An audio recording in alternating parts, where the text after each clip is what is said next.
السلام علیکم ورحمۃ اللہ وبرکاتہ۔ اعوذ باللہ من الشیطان الرجیم، بسم اللہ الرحمن الرحیم۔ رب اشرح لی صدری ویسر لی امری واحلل عقدۃ من لسانی یفقہوا قولی۔ یا مقلب القلوب ثبت قلبی علی دینک، آمین ثم آمین برحمتک ارحم الراحمین۔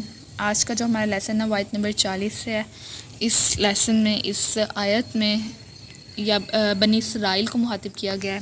اس سے قبل جو آیتوں میں ہم نے پڑھا تھا وہ تھا یا ایھا الناس اعبدوا، یعنی عام خطاب،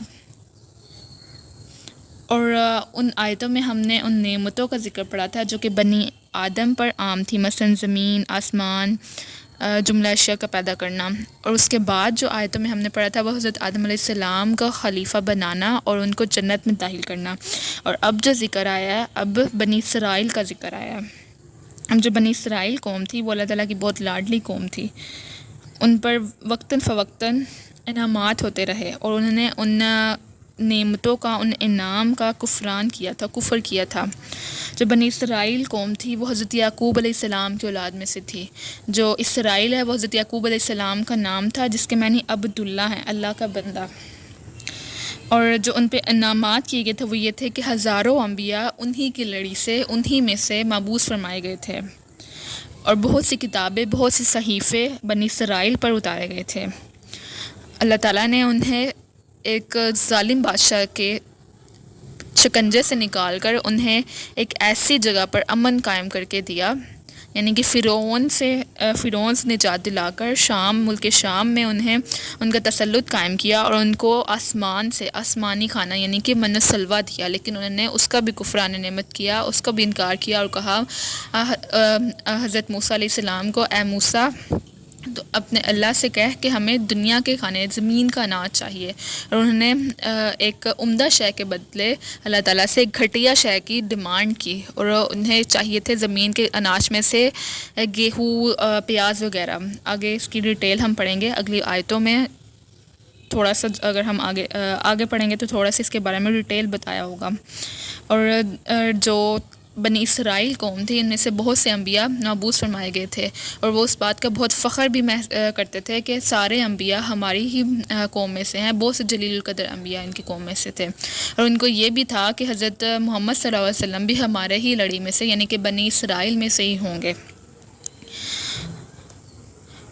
اور جو بنی اسرائیل قوم تھی وہ بہت ایک ممتاز قوم تھی، اور ان کو حضرت محمد صلی اللہ علیہ وسلم کا بہت انتظار تھا۔ وہ صدیوں سے انتظار کر رہے تھے کہ کب ان کا ظہور ہوگا، اور جب حضرت محمد صلی اللہ علیہ وسلم کا ظہور ہوا تو سب نے ان کی طرف ہی دیکھا کہ یہ تصدیق کریں گے تو ہم مانیں گے، لیکن یہود نے جو کیا وہ پہلے بھی ہم پڑھ چکے ہیں اور آگے بھی ہم پڑھیں گے۔ اور حضرت محمد صلی اللہ علیہ وسلم کا ظہور بنی اسماعیل سے ہوا تھا، بنی اسرائیل سے نہیں۔ چلے ہم پڑھتے ہیں۔ یا بنی اے بیٹو اسرائیل، یعقوب کے، اذکروا یاد کرو، اے اولاد یعقوب یاد کرو، نعمتی نعمت میری، التی جو کی انعمت میں انعام کی میں نے، علیکم اوپر تمہارے، واوفوا اور پورا کرو، اے اولاد یعقوب میرے ان نعمتوں کو یاد کرو جو میں نے تم پر کی، اور اس عہد کو پورا کرو، بعہدی عہد میرا، اوفی پورا کرو، بعہدکم عہد تمہارے کو، میں بھی تمہارا عہد پورا کروں گا، وَإِيَّا اور مجھ سے فرحبون پس ڈرو، اور صرف مجھ ہی سے ڈرتے رہو، اے اولاد یعقوب، یا بنی اسرائیل اذکروا نعمت التی انعمت علیکم، اے اولاد یعقوب میرے ان احسانات کو یاد کرو جو میں نے تم پر کیے، وَأَوْفَوْا بِعَہْدِی اوفی اور اس عہد کو پورا کرو جو میں نے تم نے مجھ سے کیا تھا، اوفی بعہدکم میں بھی پورا کروں گا اس عہد کو، جو وَإِيَّا فرحبون اور مجھ سے بس ڈرتے رہو۔ اب اس آیت میں کس عہد کے بارے میں ذکر ہے؟ وہ حضرت آدم علیہ السلام کے عہد کے زمانے میں جو عہد کیا گیا تھا اس عہد کے بارے میں ہے، یعنی کہ جو ہم نے آیت نمبر 37 میں پڑھا تھا، قُلْ اهْبِطُوا مِنْهَا جَمِيعًا فَإِمَّا يَأْتِيَنَّكُم مِّنِّي هُدًى فَمَنِ اتَّبَعَ هُدَايَ فَلَا خَوْفٌ عَلَيْهِمْ وَلَا هُمْ يَحْزَنُونَ، یعنی کہ تمہارے پاس میری طرف سے کوئی ہدایت پہنچے تو وہ میری جو ہدایت کی پیروی کرے گا ان کو نہ کوئی خوف ہوگا نہ وہ غمگین ہوں گے۔ اب کسی بھی معاشرے میں جو غمگین ہونے کا جو پیرامیٹر ہوتا ہے اس کا زیادہ تر ایک معاشی غم ہوتا ہے، یعنی کہ معاشیت کے لحاظ سے وہ زمانہ، وہ معاشرہ پیسوں کے لحاظ سے، منی کے لحاظ سے وہ زمانہ ڈاؤن ہوتا ہے۔ اب اللہ تعالیٰ نے کہا تھا کہ جو میری ہدایت کی پیروی کرے گا تو اس کو نہ ہی کوئی خوف ہوگا، نہ بھی غمگین ہوں گے۔ اگر ہم اپنے تاریخ کو اٹھائیں، اسلام کی تاریخ کو اٹھائیں، تو اسلام کی تاریخ میں بہت فتوحات ملتی ہیں اور مسلمان ڈومینیٹ نظر آتے ہیں، اور آج کے دور میں مسلمان زمین سے لگے ہوئے ہیں، ان کو زوال آیا ہوا ہے، اور اس کی وجہ یہی ہے کہ ہدایت کو ہم چھوڑ گئے ہیں۔ اور جو پہلے ہمارے لوگ تھے، پہلے جو ہمارے اسلاف تھے، وہ ہدایت کو، اللہ تعالیٰ کی کتاب کو اپنے ساتھ لے کے چلتے تھے، اس پر عمل کرتے تھے، اپنی زندگی کو اس کے مطابق ڈھالتے تھے، اور پریکٹسنگ مسلم تھے۔ اور آج کے مسلمان بس نام کے مسلمان ہیں۔ اور اللہ تعالیٰ نے خود اس بات کا وعدہ کرا ہے کہ اگر آپ میری ہدایت کی پیروی کرو گے تو نہ ہی آپ کو خوف ہوگا اور نہ ہی آپ غم کھائیں گے، یعنی کہ اللہ تعالیٰ آپ کے رزق کا، آپ کی زندگی کا خود وعدہ کرتے ہیں۔ وَآمِنُوا، اور ایمان لاؤ، بما ساتھ، انزلتو، جو نازل کی گئی یا اتاری گئی، مصدقاً، تصدیق کرنے والی ہے، لما، معکم، اس چیز کی جو تمہارے ساتھ ہے، ولا، اور نہ، تکونو، ہو جاؤ، اولا، پہلے، کافرین، کافر، بھی، ساتھ اس کے، اور اس کتاب پر ایمان لاؤ جو میں نے تمہاری کتابوں کی تصدیق میں نازل کی، وآمنوا بما انزلت مصدقا لما، اور اس کتاب پر ایمان لاؤ جو میں نے تمہاری کتابوں کی تصدیق کے لیے نازل کی، معکم ولا تکونوا اولا کافر بھی، اور سب سے پہلے تم ہی اس کے منکر نہ بنو، ولا، اور نہ، تشترو، مول لو، بھی آیاتی، بدلے میری آیتوں کے، سامنن، مول، یعنی کہ قیمت، قلیلاً، تھوڑا، اور میری آیت کی عوض تھوڑا معاوضہ نہ لو، وَإِيَّا، اور مجھ سے، فَاتَّقُونَ، پس ڈرو، اور مجھ سے ہی ڈرو، اور مجھ سے ہی ڈرتے رہو، اور اس کتاب پر ایمان لاؤ جو میں نے تمہاری کتابوں کی تصدیق میں نازل کی۔ اب اس سے کیا مراد ہے؟ وہ کتاب جو ہمارے ہاتھ میں ہے، جو ہمارے پاس ہے، قرآن مجید پر ایمان لاؤ۔ قرآن مجید تمام کتابوں کی تصدیق کرنے والی کتاب ہے۔ اس میں تمام کتابوں کے اس میں کتاب میں تمام زمانوں کا ذکر ہے۔ اس کتاب میں انسان کے حال، مستقبل اور ماضی کا ذکر ہے۔ وَلَا تَكُونُوا وَلَا كَافِرٍ بِهِ، اور اس کا پہلے ہی تم منکر نہ بنو، یعنی کہ جب قرآن پاک کی آیتیں نازل ہو تو تم ہی اس کے منکر نہ بنو۔ ابھی یہودیوں کو اس میں خطاب کیا گیا ہے ان آیتوں میں، تو یہودیوں کو بولا جا رہا ہے کہ اس کتاب کے پہلے آپ ہی منکر نہ بنیں اور اس کتاب پر ایمان لائیں جو کہ تمام کتابوں کی تصدیق کرنے والی ہے۔ اب ولا تشتروا بآیاتی ثمنا قلیلا، اور میری آیتوں کو تھوڑی قیمت پر نہ بیچو۔ اب اس جو آیت کی ایکسپلینیشن ہے وہ بہت سی پہلوں میں کی جا سکتی ہے، لیکن ہمارے جو عام یعنی کہ لوگ مطلب لیتے ہیں اس آیت کا، اور جو ان کے ذہنوں میں بیٹھا ہوا ہے اسے مراد یہ لیتے ہیں کہ جو لوگ قرآن مجید کو پڑھانے کا یا دین کو پڑھانے کا معاوضہ لیتے ہیں، یہ ان کی طرف اشارہ ہے، بلکہ یہ ان کی طرف اشارہ نہیں ہے۔ دین کی جو تعلیم ہے وہ سب سے احادیث میں سب سے احسن تعلیم وہ کی گئی ہے۔ دین کی تعلیم کے لیے فی لینا، یعنی کہ اگر آپ دین کی تعلیم دے رہے ہیں اور جو آپ فی لے رہے ہو، اپنا معاوضہ لے رہے ہو، جو آپ کی کمائی ہو رہی ہے، وہ سب سے احسن کمائی ہے۔ یہ حدیث ہے پوری۔ اور اس میں اس آیت میں آیتوں کو بیچنے کے سے مراد یہ ہے کہ آج کل جو زمانہ کرپٹ چل رہا ہے اور بہت سے حکومتیں ایسے فتوے لے لیتی ہے ان سے، علماء سے، جو کہ سراسر قرآن مجید میں، ہمارے دین میں ہے ہی نہیں ہے، اور وہ پیسوں کے بیس پہ لے رہی ہے۔ پورا کا پورا ہمارا سسٹم کرپٹ ہوا ہوگا ہے، مسلم کنٹریز کا خاص طور پہ۔ تو اس سے مراد یہ بھی ہے کہ آپ پیسوں کے بیس پہ کرپشن کریں اور ایسے فتوے لیں جو کہ دین میں پائے ہی نہ جاتے ہیں۔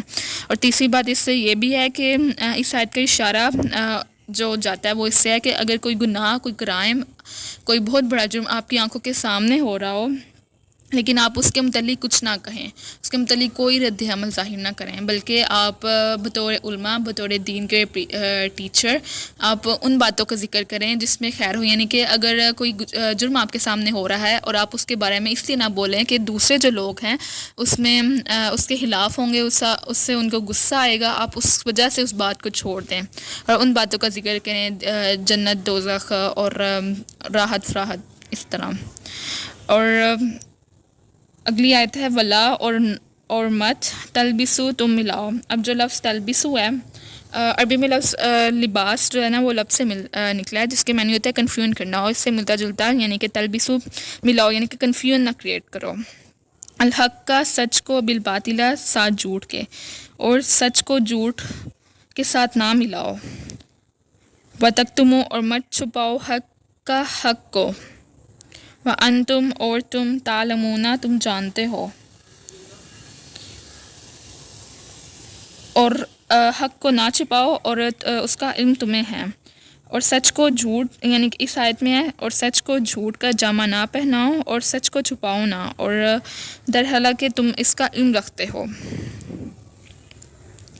اور اس سے مراد یہ ہے کہ بعض علماء جو ہوتے ہیں اپنے فائدے کے لیے، اپنے مطلب کے لیے بعض سی باتیں دبا جاتے ہیں اور بہت سی باتوں کو نا چینج کر دیتے ہیں. یعنی کہ ایسے فصیح و بلاغت سے کہتے ہیں کہ جو آگے بندہ ہوتا ہے وہ یقین بھی کر لیتا ہے. اس سے مراد یہ ہے. اب کبھی کبھی دین میں نا، یعنی کہ کسی زمانے میں کبھی بھی دین میں اتنا بگاڑ رہتا ہے کہ ان کے جو علماء ہیں وہ دین کو بزنس بنا لیتے ہیں، اور اس بزنس ایسے کرتے ہیں کہ یعنی کہ جو ان کی جو اگلا بندہ مسئلہ پوچھنے کے لیے آتا ہے ان کے ہی مطابق جواب دیتے ہیں، یعنی کہ ان کے جن سے وہ خوش ہوں اس مطابق جواب دیتے ہیں. اس کے متعلق ایک حدیث ہے، جس شخص نے کوئی مسئلہ پوچھا اور جس کو وہ جانتا ہو پھر بھی اس نے دنیاوی فائدے کے لیے اس کو چھپایا اور ظاہر نہ کیا تو قیامت کے دن اس کے منہ میں آگ لگائی جائے گی. اتنا بڑا عذاب ہے اس کو، یعنی کہ حق کو باطل سے ملانے کا. اور جو دوسرا ایک حق کو باطل سے ملانا ایک یہ بھی ہے جو ہمارے ملک پاکستان میں بہت زیادہ یعنی کہ پھیلا ہوا ہے. ملک پاکستان میں کہا جاتا ہے کہ عورتیں مسجد میں نماز پڑھنے نہ جائیں، جبکہ رسول اللہ کے زمانے میں عورتیں مسجد میں نماز پڑھنے جاتی تھیں. امیر المومنین حضرت عمر کی بیویاں بھی جاتی تھیں جو ان کی یعنی کہ صحابیات اور تمام امیر المومنین کی بیویاں جاتی رہی ہیں، ایون کہ فجر کی نماز کے لیے کیچڑ میں سے بھی گزر کے جاتی تھیں. کہ اگر بارش ہوئی ہے تو کیچڑ ہو گیا تو اس میں سے بھی گزر کے وہ آتی تھیں.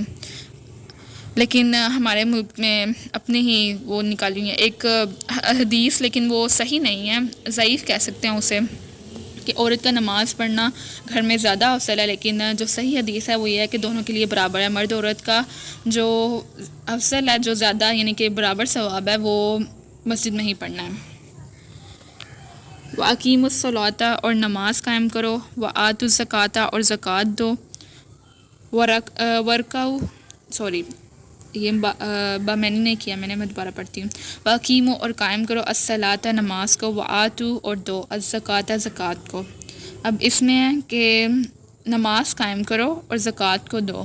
اسے پہلی والی آیت میں علماء کے بارے میں علماء کو مخاطب کیا گیا تھا ایک حساب سے، تو اگلی والی آیت میں کیا جا رہا ہے کہ زکوٰۃ دو اور اپنے مال کو پاک کرو، اپنی کمائی کو حلال کرو. ورکعوا، اور رکوع کرو. مع، ساتھ. راکعین، رکوع کرنے والوں کے، اور رکوع کرنے والوں کے ساتھ رکوع کرو.